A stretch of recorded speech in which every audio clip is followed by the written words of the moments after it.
ഔലിയാക്കളോട് സഹായം ചോദിക്കാം എന്നതിന് സാധാരണ സുന്നി പണ്ഡിതന്മാർ പറയുന്ന ഖുർആനിലെ ഇന്നമാ വലിക്കുമുല്ലാഹു സൂറത്തുൽ മാഇദയിലെ ഇന്നമാ വലിക്കുമുല്ലാഹു റസൂലുഹു വല്ലദീന ആമനു വല്ലദീന യുഖീമുന സ്വലാത്ത, ഇതിന്റെ അവതരണ പശ്ചാത്തലം പറഞ്ഞു തന്നാൽ നന്നായിരുന്നു.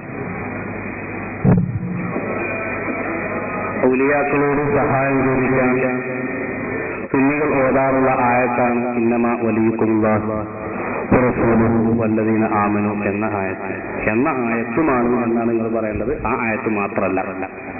ഏതായിരുന്നാലും സുന്നികൾ ഉദ്ധരിക്കാറുള്ള പ്രമാണങ്ങളിൽപ്പെട്ട ഒരു ആയത്താണ് ഇന്നമാ വലിയുക്കുമുല്ലാഹ് എന്ന് പറഞ്ഞ ആയത്ത്. അതിന്റെ സബബുൻ നുസൂൽ, അതിന്റെ അവതരണ പശ്ചാത്തലമാണ് ചോദ്യകർത്താവ് ചോദിച്ചത്. ഹബീബായ റസൂലുള്ളാഹി സ്വല്ലല്ലാഹു അലൈഹി വസല്ലമ തങ്ങൾ അവിടുത്തെ അനുചരന്മാരും ജീവിക്കുന്ന കാലഘട്ടത്തിൽ ഇസ്ലാമിനെ തകർക്കാനും ആദർശത്തെ തകർക്കാനുമൊക്കെ തക്കം പാർത്തുന്ന കൊടിയ തടിയന്മാരായ വിഭാഗം, ജൂതക്രൈസ്തവരായ വിഭാഗം, ആ വിഭാഗങ്ങളെ അവരെ അറിയാതെ ചില ആളുകളൊക്കെ സഹായകർത്താക്കളാക്കിയാൽ അവർ നിങ്ങളിൽ വഞ്ചിതരാകുന്നു. നിങ്ങളെ അവർ വഞ്ചിക്കും. അതുകൊണ്ട് നിങ്ങൾ ഒരിക്കലും അവരെ കൈകാര്യകർത്താക്കളാക്കരുത് എന്ന് പറയുകയും തുടർന്ന് അല്ലാഹു സുബ്ഹാനഹു വ തആല പറഞ്ഞു, നിങ്ങൾക്ക് ഭൗതിക ലോകത്തും ഖിയാമത്ത് നാൾ വരെയുള്ള സഹായം നൽകാൻ, എല്ലാവിധ ഹെൽപ്പും നൽകാൻ കഴിയാവുന്ന മഹാരഥന്മാരായ അമ്പിയാക്കളും ഔലിയാക്കളും നിങ്ങൾക്കുണ്ട് എന്ന് സാന്ദർഭികമായി ഓർമ്മപ്പെടുത്തുകയാണ്. ഇന്നമാ വലിയുക്കുമുല്ലാഹ്, നിങ്ങളുടെ വലിയ അല്ലാഹുവാണ്. വലിയ എന്ന് പറഞ്ഞാൽ ബഹുമാനപ്പെട്ട ഇമാം റാസി റഹ്മത്തുള്ളാഹി അലൈഹി പറഞ്ഞത് കാണാം, കുല്ലു മൻ അൻസഫ വ തറക തഅസ്സബ വ തഅമ്മല ഫീ മുഖദ്ദിമത്തിലായ വഫീ മുഅഖിരിഹാ ഖതാബു അൻ ഫീ ഖൗലിഹി തആല ഇന്നമാ വലിയുക്കുമുല്ലാഹ് ലൈസ ഇല്ലാ ബിമാന നാസിരി വൽ മുഹിബ്ബീൻ. സഹായി എന്നാണ് അതിന്റെ അർത്ഥം. അത് മുജാഹിദുകൾ അൽമനാറിലും വളരെ വ്യക്തമായി കൊണ്ട് തന്നെ ഓർമ്മപ്പെടുത്തിയിട്ടുണ്ട്.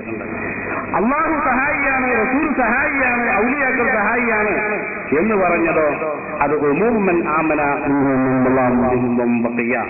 ഖിയാമത്ത് നാൾ വരെയുള്ള ആളുകൾക്കും പൂർവികരായ മരിച്ചുപോയ എല്ലാ ആളുകൾക്കും ഉൾപ്പെടുത്തി എന്ന് ഹബീബായ റസൂലുള്ളാഹി തങ്ങളുടെ വഹയിന് സാക്ഷികളായ സഹാബത്തിൽ നിന്ന് ദീൻ പഠിച്ച താബിഈകളിൽപ്പെട്ട ഹസനുൽ ബസ്രി റളിയല്ലാഹു അൻഹു വ്യാഖ്യാനിച്ചതായി കാണാം. ഏതായിരുന്നാലും ഇതിന്റെ അവതരണ പശ്ചാത്തലം ചെറിയ ചില സംഭവങ്ങൾ ഒതുങ്ങി നിൽക്കുകയാണെങ്കിലും സബബുൻ നുസൂൽ ഖാസാണെങ്കിലും ഹുക്മ് ആമാണ്. അഥവാ ഒരു അവതരണ പശ്ചാത്തലത്തിൽ നിക്ഷിപ്തമായി താഴത്തിറങ്ങിയാലും അതിന്റെ നിയമങ്ങൾ പൊതുവാണ്. അത് ഖിയാമത്ത് നാൾ വരെയുള്ള വിഷയമാണ് എന്ന് ചോദ്യകർത്താവിനെ ഓർമ്മപ്പെടുത്തുന്നു.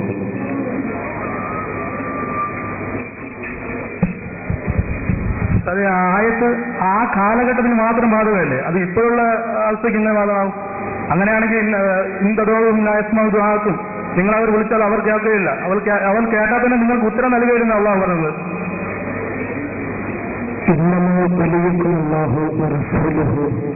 എന്ന ആയത്ത് ആ നബിയുടെ കാലഘട്ടത്തിൽ അല്ലെങ്കിൽ സഹാബാക്കളുടെ നബീന്റെ കാലഘട്ടത്തിൽ മാത്രം നിക്ഷിപ്തമാണെന്ന് ശേഷമുള്ള മുഅ്മിനീങ്ങളെ പറ്റി അല്ല എന്ന് ചോദ്യകർത്താവ് പറഞ്ഞു. അത് ചോദ്യകർത്താവിന്റെ സ്വന്തം ആശയമാണ്. കാരണം ഒരു വിഷയം നിങ്ങൾ മനസ്സിലാക്കണം, അങ്ങനെ എല്ലാ ആയത്തും മക്കയുള്ളവർക്ക് മാത്രമാണെന്നാൽ എന്ന് പറഞ്ഞ് നീക്കിവെച്ചാൽ ഇന്ന് നമ്മളൊക്കെ ഇക്കാലഘട്ടത്തിലുള്ളവർക്കും അതിന് ശേഷമുള്ളവർക്കും ഒന്നും ഒരായത്തും ഉണ്ടാവില്ല. ഖുർആന്റെ ശൈലി എന്ന് പറഞ്ഞാൽ ചിലപ്പോൾ ഒരു കാരണമായിട്ട് ബന്ധപ്പെട്ട് ഒരായത്തിറങ്ങും. ആ കാരണം പിൽക്കാലത്ത് ആർക്കെല്ലാം ഉണ്ടോ, ആ വിശേഷണം പിൽക്കാലത്ത് ആർക്കെല്ലാം വരുന്നുണ്ടോ അവർക്കെല്ലാം അതിന്റെ വിധിബാധമാണ്. ഇന്നമാ വലിയുക്കുമുല്ലാഹു വറസൂലുഹു വല്ലദീന ആമനു വല്ലദീന യഖീമൂന സ്വലാത്ത, യഥാർത്ഥ മുഅ്മിനീങ്ങൾ നിങ്ങളെ സഹായിക്കുമെന്ന് അല്ലാഹു പറഞ്ഞു.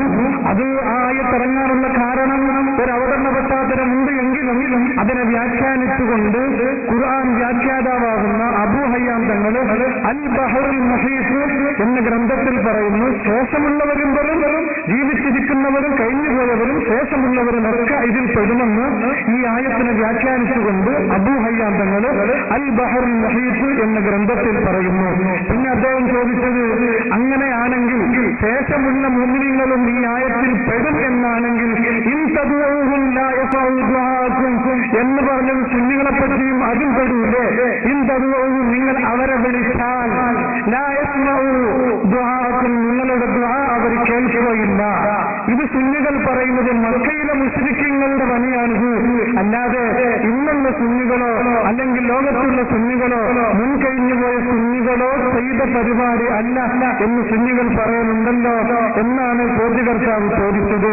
ഇൻ തദ്ഉഹും നിങ്ങൾ അവരെ വിളിച്ചാൽ ആരെ ലാ യസ്മഉ ദുആഅക്കും നിങ്ങളുടെ ദുആ അവർ കേൾക്കൂല. അന്നഹാ ഹജറുൻ ഔ സജറുൻ, കാരണം അത് സജറാണ്, കല്ലുകളാണ്, വൃക്ഷങ്ങളാണ്, വിഗ്രഹങ്ങളാണ്.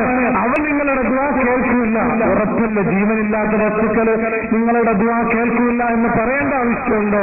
പിന്നെ ചിലപ്പോൾ ചോദിക്കും, അവിടെ അമ്പിയാക്കന്മാരും ഉൾപ്പെടുന്നുണ്ടല്ലോ, മലക്കുകളുമൊക്കെ അതിൽ ഖുർആൻ വ്യാഖ്യാന പണ്ഡിതന്മാർ അതിൽ ഉൾപ്പെടുത്തിയിട്ടുണ്ടല്ലോ.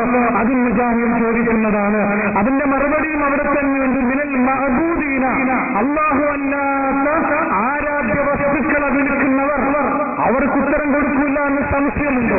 അമ്പിയാക്കന്മാരെ ആരാധിച്ച് ഒരാളിപ്പോ ആരാധിച്ചുകൊണ്ട് സഹായം ചോദിച്ചാൽ സഹായം കിട്ടൂല, തീർച്ചയാണ്. കാരണം അല്ലാഹു അല്ലാത്തവർ ആരാധിക്കൽ അമ്പിയാക്കന്മാർക്ക് ഇഷ്ടമുള്ള കാര്യമല്ല.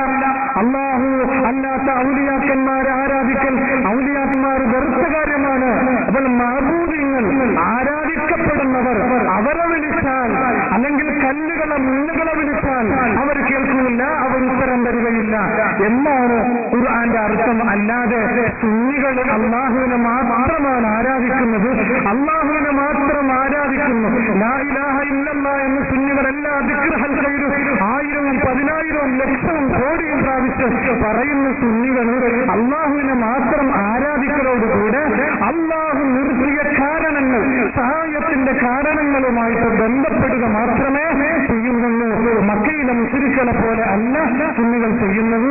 അതുകൊണ്ട് എന്ന ആയത്ത് ആ പരിപാടി ആരൊക്കെ ചെയ്യുന്നുണ്ടോ അവർക്കെല്ലാം ബാധകമാണ്. അത് ഇക്കാലഘട്ടത്തിലും ബാധകമാണ്. ആ മക്കയിലെ കുരുവിന്ന കുറൈശികൾ അല്ലാഹു അല്ലാത്തവരെ ആരാധിച്ചു, അവരോട് തന്നെ വിളിച്ചു ദുആ ചെയ്തു. ആ പരിപാടി ഈ കാലഘട്ടത്തിൽ ആരെങ്കിലും ചെയ്യുന്നുണ്ടെങ്കിൽ ആ ആയത്ത് അവർക്കും ബാധകമാണ്. അല്ല, അവർക്ക് മാത്രമല്ല, ആ ആയത്തിന്റെ അർത്ഥവ്യാപ്തിയിൽ ആരൊക്കെ ഉൾപ്പെടുന്നുണ്ടോ അത് ഖിയാമത്ത് നാൾ വരെയുള്ള എല്ലാവർക്കും ബാധകമാണ് എന്ന് ചോദ്യകർത്താവ് ഓർമ്മപ്പെടുത്തുന്നു. അള്ളാഹു അല്ലാത്തവർക്ക് സ്വന്തം കഴിവ്, അള്ളാഹു നൽകിയ കഴിവ് എന്നിങ്ങനെ രണ്ട് കഴിവുണ്ട്. ഉണ്ടെങ്കിൽ അതൊന്ന് വിശദീകരിച്ചാൽ നന്നായിരുന്നു. എല്ലാ കഴിവും അള്ളാഹുവിന് മാത്രമാണ്. സുന്നികൾ അന്നും ഇന്നും ഒക്കെ സുന്നികളുടെ വാദം അങ്ങനെയാണ്. മുജാഹിദ് പറയുന്നത് അങ്ങനെയല്ല. ഇല്ല, അള്ളാഹു അല്ലാത്തവർക്ക് കുറച്ച് കഴിവുണ്ട്. കാരണം സാധാരണ അവർ ചോദിക്കുന്നതാണ്, അള്ളാഹു അല്ലാത്തവർക്ക് കുറച്ച് കഴിവുണ്ട്. ഭൗതികം അഭൗതികം കഴിവിന് മനുഷ്യ കഴിവിന്റെ പരിധിയിൽപ്പെട്ടത്, പരിധിയിൽപ്പെടാത്തത്. ഈ ഒരു വിഭജനം സുന്നികൾക്കില്ല, അത് മുജാഹിദുകൾക്കാണുള്ളത്. മനുഷ്യ കഴിവിന്റെ പരിധിയിൽപ്പെട്ടത്, പരിധിയിൽപ്പെടാത്തത്. അള്ളാഹു ഖുർആനിൽ പല സ്ഥലത്തും പറഞ്ഞിട്ടുണ്ട്, എല്ലാ കഴിവും അള്ളാഹുവിന് മാത്രമാണ് എല്ലാ കഴിവുകളും. ഇതാണ് സുന്നികളുടെ വിശ്വാസം. പിന്നെ അള്ളാഹു ഉദ്ദേശിച്ചവർക്ക് അവൻ ധാരാളമായിട്ട് കൊടുക്കും. ഇബ്നു കസീർ വ്യാഖ്യാനിക്കുന്ന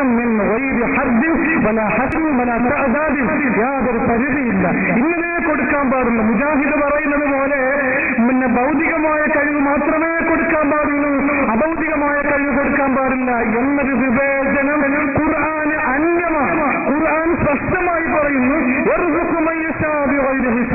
അള്ളാഹു ഉദ്ദേശിക്കുന്നവർക്ക് അവൻ ഇഷ്ടമുള്ളത് കൊടുക്കും. ഭൗതികമെന്നോ അഭൗതികമെന്നോ വിവേചനം ഇല്ല. അത് മുജാഹിദിന്റെ സ്വന്തം വ്യാഖ്യാനമാണ്.